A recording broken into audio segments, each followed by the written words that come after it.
ভুলেছে তোকে, কেউ আর মনেও রাখেনি।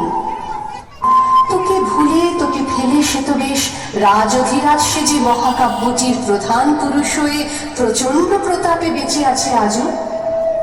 রাজার দুলালি তুই, তোর কোনো রাজ্যপাট নেই, শুধু কানু, ভুল কানু, ভুল নায়কের জন্য তোর সত্য কান্না।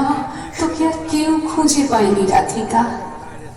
তোর জন্য কষ্ট হয়, তোর জন্য মায়া হয়, তোর ওপর ক্রোধ হয় খুব। কৃষ্ণ ভুলবার পর কি তোর রইল মেয়ে, কি তোর রইল বলার? বলো বিদ্যাপতি, বলো জ্ঞানদাস, শ্রীদাস, সুদান সভা, বলরাম দাস, কেউ কিছু জানো নাকি তার কথা, তার কথা, রাধিকার কথা?